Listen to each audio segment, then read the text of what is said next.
Boo! I know, quite an intro, right? I got that straight from Bill Cosby. No, he's not Bill Cosby. What the hell was his name? Apologies if the audio sounds a bit weird. I'm recording this on my 10-year-old GoPro. It's a GoPro 7. I think it was released 10 years ago, maybe, because it's 2026. GoPro was like a thing in 2016 with all those parkour videos that I used to be in a lot of the days. Hello, everyone. It is I. Yes, it's me. Been a while since you've seen me, huh? I've changed a lot. I grew my hair, I shaved. I've been real busy lately, more than not with renovating the room, as you'll see here. But I've been extremely busy renovating not only my room, but also myself. I've been kind of busy with a lot of things, as well as busy with things going on in the operating system sphere, mainly Windows 10 going extinct.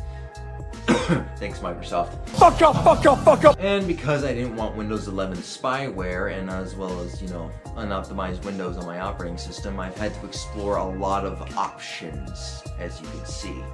One of those options was Linux, baby!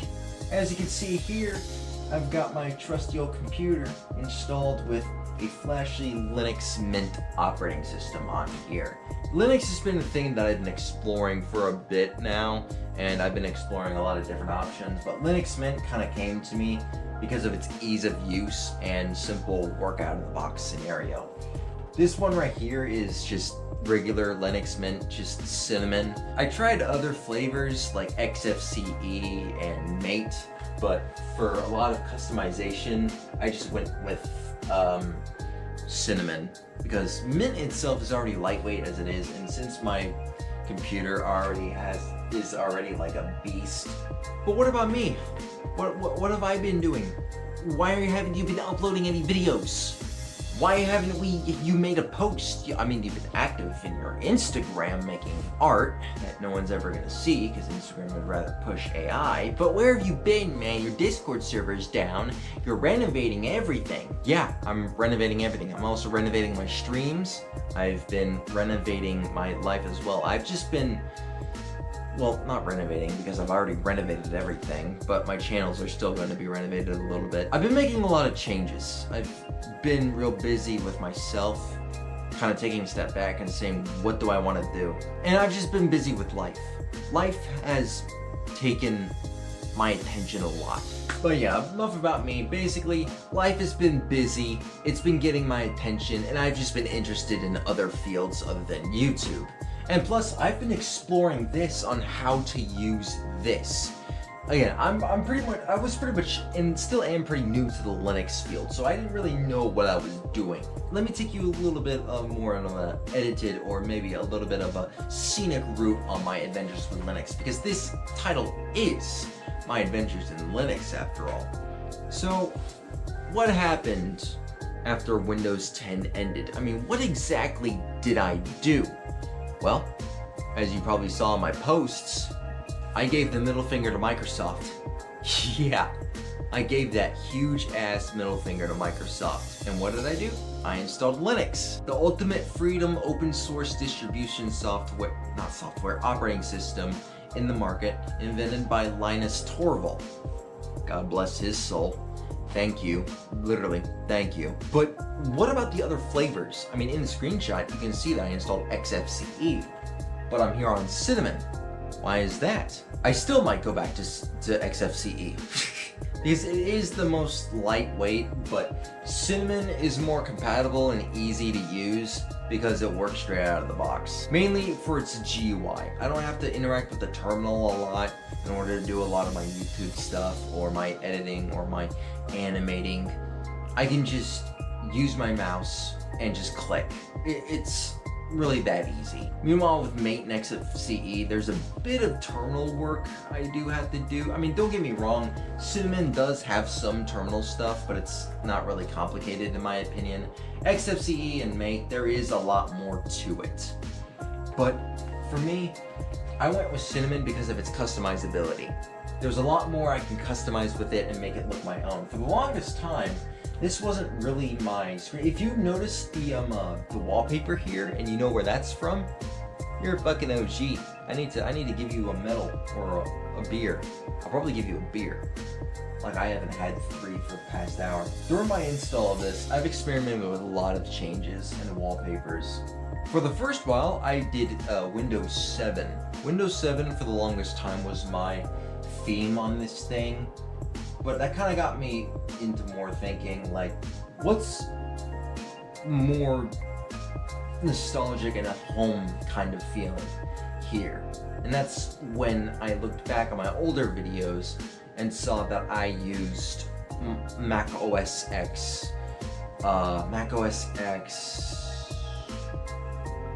Leopard. I can't believe I thought about that. I needed another beer or something. Oh my god. I'll probably get me more coffee. Again, you're gonna have to bear with me. It has been a while since I've done this. I'm doing this unscripted. So in the editing process, there's gonna be a lot of jump cuts. But yeah, after getting this all set up and started, after switching from XFCE to Mate and finally to Cinnamon, I was ready to set up, but it was during that where I tried to optimize this thing for gaming, and for the first few, it was pretty easy. It has a built-in power management, so I can switch from power saver mode to performance on the CPU level without having to interact with the terminal, as well as NVIDIA server-side settings where I can switch my GPU from power saver to performance mode. But with the RAM, it was a little bit tricky. I had to go into the terminal and activate Z-Swap. What is Z-Swap? There's actually 2 different types of Z's, but Z-Swap and C-RAM. Z-Swap compresses your swap speed for the CPU. So if you have like a high abundance of memory, but your CPU's not that good, my thing just went off. Whoopsie daisies. Hold up. If you have good amount of RAM like I do, I have 64 sticks in my computer, and my CPU is pretty good. So I, all honestly, probably don't need Z-Swap if I'm being honest. But if you enable Z-Swap, what it will do is it'll compress the swap speed between your CPU and your RAM, so that way your CPU isn't stressing a lot to keep up. Meanwhile, as Z-RAM, if you have a low abundance of RAM, like let's say maybe 8 or 4 gigabytes of RAM going at like low speeds, you'll want to enable Z-RAM because it'll compress the RAM. That way it'll save the amount of resources between your CPU and your RAM. That way you won't really lose a lot of performance, and your operating system will perform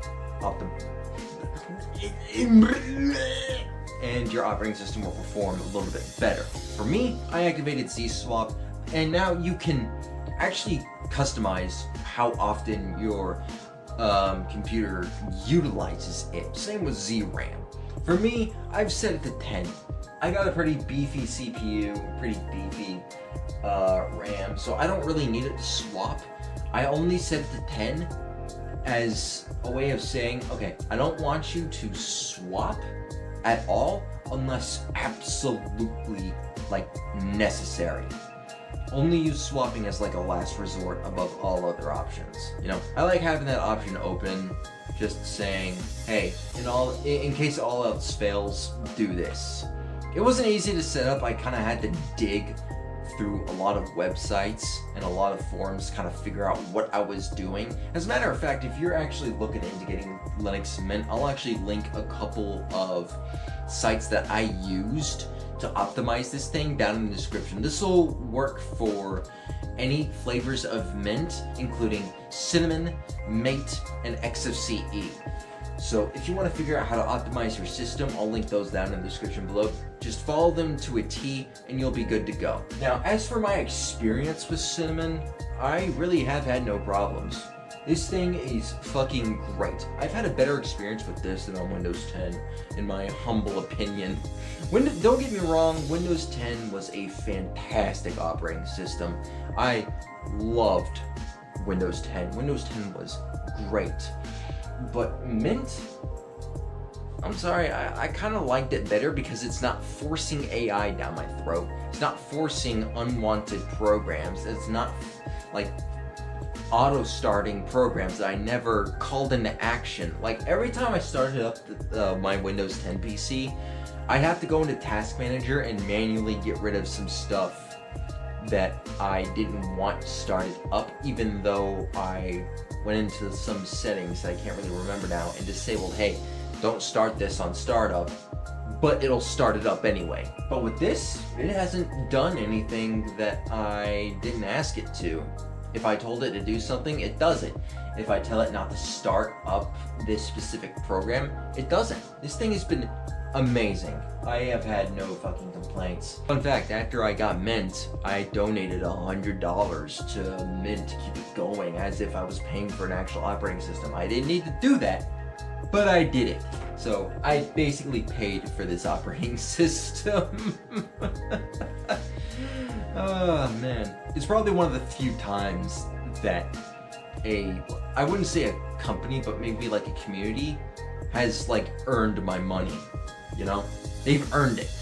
Not instead of just paying for it and then getting screwed over like big Microsoft up there, because Microsoft canned their operating systems. I've been jumping from Windows to Windows since XP. I'm tired of it.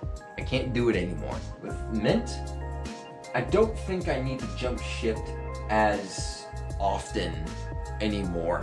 But Tornado, what about video games? You can't play video games as Linux. It's impossible. Well, that might have been impossible back in like 2010 or 15, but Linux has gotten extremely good with gaming nowadays, mainly because of Steam and their Proton versions. If you don't know what Proton is, think of Proton as an interpreter.